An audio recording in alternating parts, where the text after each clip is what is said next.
In the last phase of the Sicilian campaign, the Allies had agreed to follow up the capture of the island with landings on the Italian mainland. The first of these was to be mounted by elements of General Montgomery's 8th Army across the narrow Strait of Messina. The landings on September the 3rd were uncontested. The Germans had prudently withdrawn the previous night, and the Italian coastal garrisons surrendered without firing a shot. As the British 8th Army advanced northwards along the toe of Italy, the American 5th Army, newly activated under General Mark Clark, was sailing for the Gulf of Salerno, 200 miles further up the coast.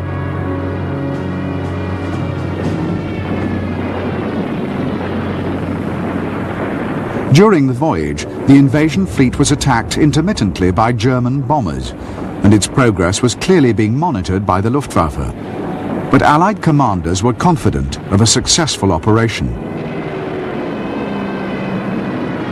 The landings on September the 9th were timed to coincide with a formal Italian surrender, and many of those aboard ship were expecting to walk ashore unchallenged.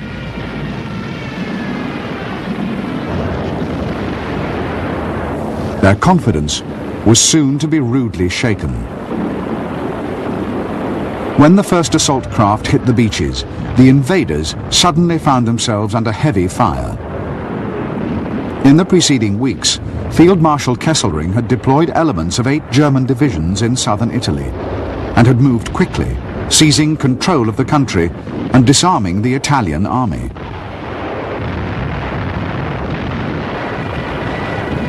For the Allies, the Battle of Salerno would be no walkover. On the first day, the landings were counterattacked savagely, and the fleet was harried by wave after wave of German fighters and bombers. While the assault troops swarmed ashore to seek safety and shelter behind the dunes, Kesselring was ordering reinforcements to the area for a full-scale assault on the beachhead.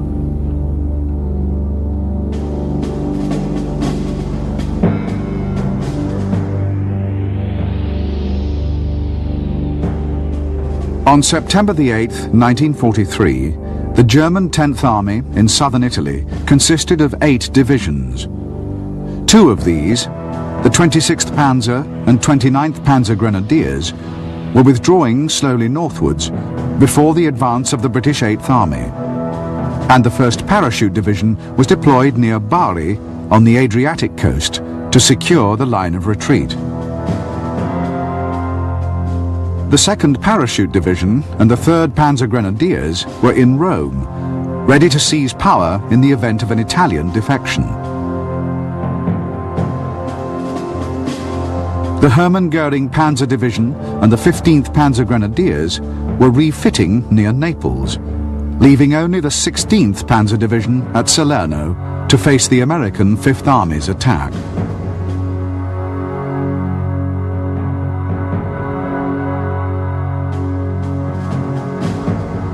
For the assault phase of the landings, 5th Army had 3 divisions, with a 4th in floating reserve.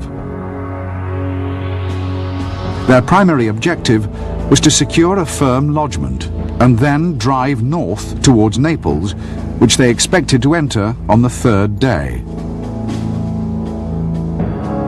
16th Panzer, however, was deployed on high ground, dominating the beachhead area and the main roads leading north.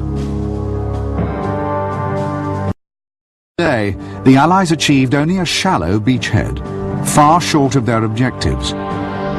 16th Panzer, meanwhile, deployed its artillery in the hills overlooking the beachhead and sent units to fortify the mountain passes north of Salerno. During the first 3 days, the division's main striking force was employed in counter-attacking British penetrations towards Montecorvino airfield and the important road junction at Battipaglia.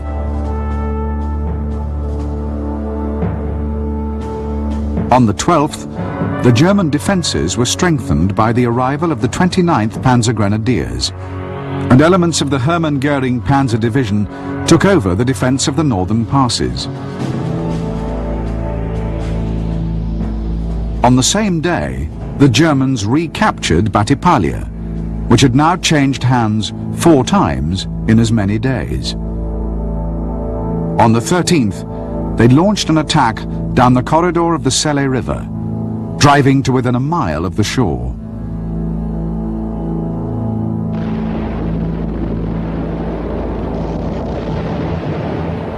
The main weight of the attack fell on the Americans, who were thrown into confusion and very nearly routed. Indeed, so serious was the situation in the American sector that plans were secretly drawn up for an emergency evacuation.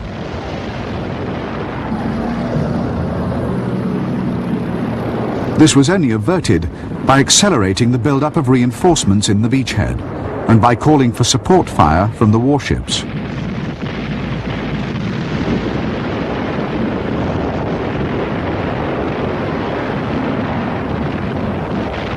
During these engagements, the fleet remained under almost incessant attack from the air. 2 cruisers and a battleship were crippled and forced to withdraw, and numerous smaller vessels were sunk, including a destroyer and several transports.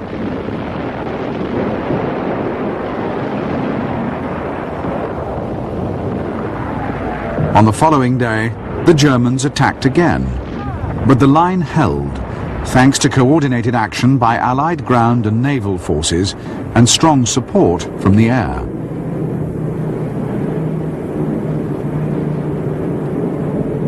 Over a 24-hour period, Allied tactical and strategic aircraft flew nearly 2,000 sorties over the battle zone, dropping some 1,400 tons of bombs.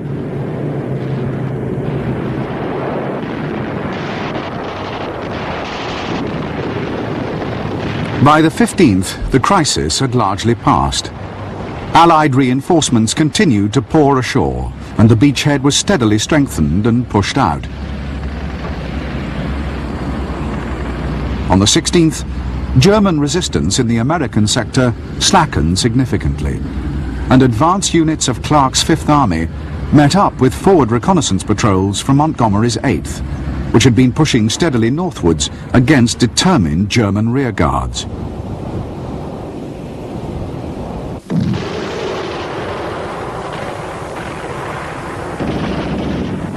North and west of Salerno, the British component of Fifth Army still faced strong resistance and occasional counterattacks, but it soon became obvious that these were mainly rearguard actions, and that the Germans were in the process of a phased withdrawal to the north.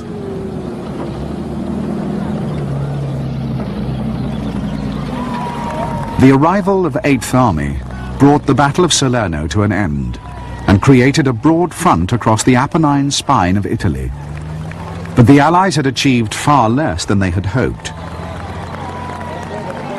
The landings had failed to exploit the opportunity provided by Italy's capitulation, and those in the Gulf of Salerno had almost met with disaster. In addition to the damage wrought on the invasion fleet, the Allies had suffered twice as many casualties as their outnumbered opponents. Indeed, Salerno had been a much tougher test for the Allies than the invasion of Sicily, and signalled German determination to hold on to Italy for as long as possible.